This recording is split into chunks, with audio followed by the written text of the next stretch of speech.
Hey, this is Leo. So let's talk about the midterm elections and what that might mean for the stock market.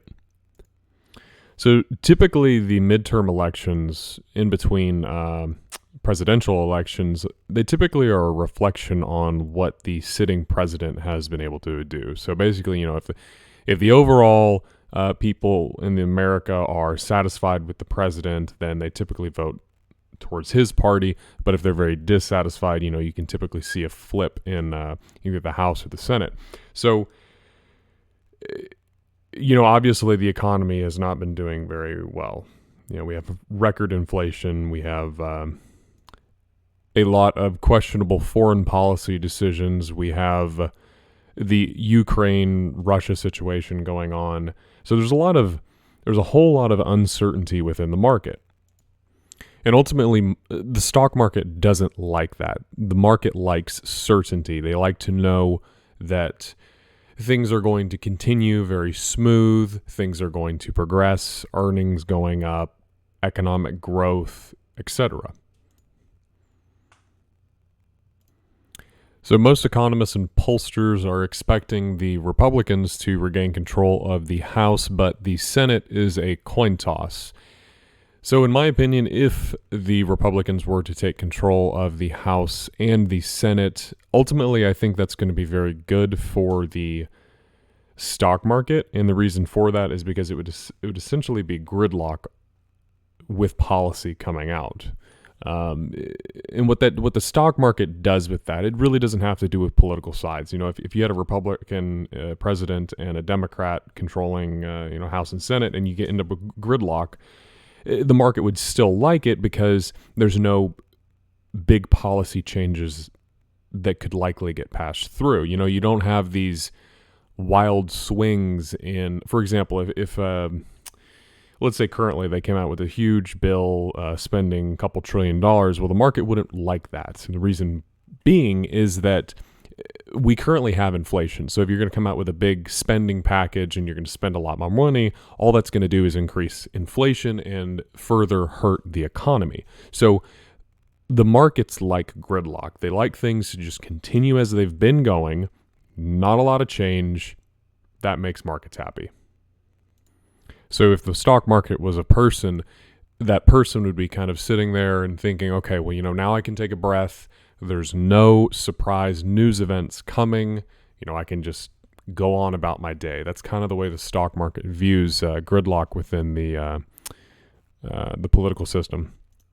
So what does history tell us about the midterm elections? Well, if we look at the article here, most data points point in uptrend in the S&P 500 after the midterm elections. Since 1950, the average return for the S&P 500 in the 12 months after the midterm elections has been 15% with no down years. So going back to kind of what I just said, if you, more so, even if you don't have gridlock, it's a big relief for investors and for the economy to get the uncertainty of big changes, right? Big changes being swings in the political powers.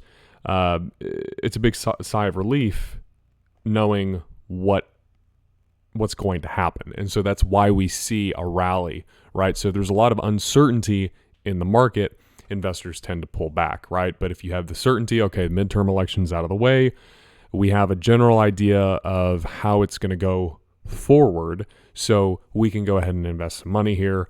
We feel a little bit more comfortable. In 17 out of the 19 midterms since 1946, stocks performed better in the 6 months following the election than they did in the 6 months leading up to it. So this just really cements in the fact that we're going to be in a better position going forward, whatever the outcome is. I think best case scenario, we end up with gridlock. Markets are very happy with that in combination with stocks typically rallying after midterm elections since the 1950s. I think we're going to be in a very good position once we get past November 8th, regarding the stock market at least. Now, the other thing that I want to talk about is once we get past the elections, there's one bill that is very interesting to me, and that is the Stablecoin Transparency Act. And essentially what this is going to do It's a very simple one-page document. Maybe it's 2 pages, but it's very simple.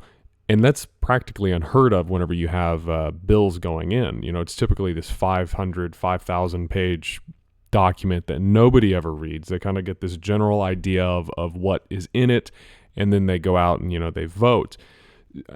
And I know that sounds very strange, but a lot of that is because, you know, you have different political parties, they want to stick in their little, you know, we're going to fund the Mockingbirds Foundation of such and such. You know, that's in the very back of the bill. That has nothing to do with the original bill. But for there to be a very simple regulatory bill on stablecoins dealing with cryptocurrencies, that's a really big deal, because this would be the very first regulatory effort to actually be pushed through. And what that's going to do is that's going to signal to a lot of these really big institutions, these really big sovereign wealth pension funds, to start getting the green light, to start investing within crypto. And that's where we are going to see a growth in this sector like you couldn't believe. I mean, the amount of money in sovereign wealth funds and pension funds, it's something like a third or 40% of the world's wealth is held there. And once they start to allocate money, you're going to see why people have been saying for years that we are just on the tip of the iceberg with cryptocurrencies. So kind of the idea here is that now that the politicians have the midterms out of the way, they can get back to legislating. And because this document on stablecoins is so simple that both political parties can actually get behind, it's basically saying, look, we want to regulate it. That's it. Real simple, real straightforward. There's really no reason to say no to it. So hopefully by the end of the year, we're able to get that passed through. And then going into 2023, we can have a very bullish outlook on the cryptocurrency market, partly because going back to historicals, since the 1950s, average return in just the stock market has been 15%. But if you translate that over to crypto, we know that crypto typically has much higher percent gains than the stock market. And we're also seeing a higher correlation between the stock market and crypto. In other words, the stock market goes up, crypto goes up, goes down, they both go down. So to me, that says that 2023 is going to be a very good year for the stocks and crypto going forward. That in combination with in December, we're looking at more likely to see a 50 basis point rate hike, meaning the Fed beginning to pivot. They're beginning to slow down the pace at which they're increasing their rates. I think that the worst of the economy is behind us, and I think that going forward, we're going to be in a much better position. So I think that pretty much wraps up the video. Until next time, I'll talk to you soon.